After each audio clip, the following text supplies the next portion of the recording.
Ano nga ba ang posibilidad na si CJ Perez ay mapunta dito sa Converge Fiber XS? Sigurado ko alam na ninyo yung mga bali-balita na lumalabas sa social media na ito ititrade na ng San Miguel Beer. At ang unang report ay para daw dito kay Arvin Tolentino.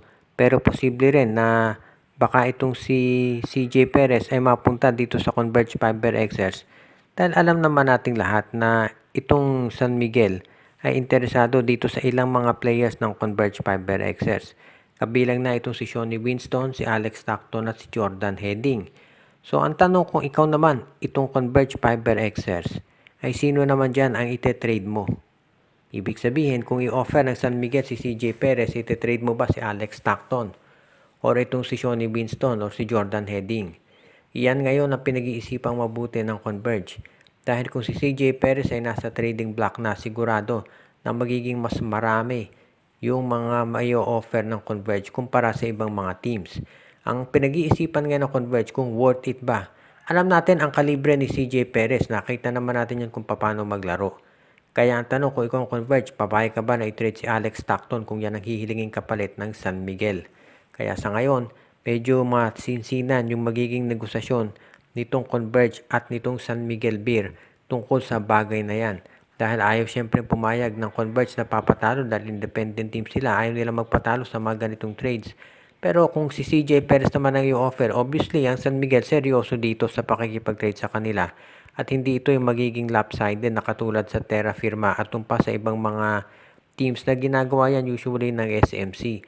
Kaya medyo magiging very interesting kung sakasakali nga na mapunta dito si CJ Perez sa Converge dahil alam natin ang gandang compliment yan dito sa kanilang Twin Towers na si Justin Arana at pati na rin dito kay Justin Baltasar. At ang susunod nating balita, ito ng Magnolia Chicken Templados ay posible na makipag-trade dito sa ibang mga teams ngayon. At kabilang na doon sa mga kinakausap nila itong Rain or Shine Elasto Painters. Dahil ang Rain or Shine daw ay pinag-iisipan na baka i-trade na itong si Luis Villegas. Plus yung isa sa napakarami nilang guards katulad nila Adrian Noco. Si Nocum siguro hindi i-trade yan. Pero itong si Felix Lemeti baka pwede nang ilagay sa trading block yan ng Rain or Shine. Sigurado maraming teams ang magkaka-interest dyan. Dahil mahusay itong guard. Hindi na masyadong nabibigyan ng playing time sa ROS. Dahil napakarami nila doon. Si Gian Mamuyak nga hindi na nakapaglalaro dahil may injury. Pero pagbalik niyan, lalong magiging crowded. Dahil syempre, nandiyan pa si Anton Asistio at itong si Andre Caracot. At of course, si Jonald Clarito nandiyan pa para sa Rain or Shine. At sa darating na draft, sigurado marami rin silang makukuha. Kaya sigurado na itong Rain or Shine Elasto Painters isa yun sa mga teams na talaga nagagawa ng move para makakuha ng additional na mga players. At mag-a-unload din sila. At yung Magnolia nga, posible na sa kanila kumuha. Maraming mga options dyan na kailangan pag-aralan itong Rain or Shine Elasto Painters. Pero ang maliwanag dito, si Coach Yeng Yao, hindi yan magpapatalo pagdating sa mga trades dito sa iba't ibang mga koponan. At syempre kung SMC kakausapin ni Coach Yeng Yao, sisiguraduhin yan na yung mga players na makukuha nila ay talagang pupwede at magiging bagay doon sa kanilang rotation. Dahil yan yung isang bagay na sisiguraduhin itong si Coach Yeng Yao na hindi sila mapag-iiwanan pagdating dito sa pakikipag-trade sa SMC.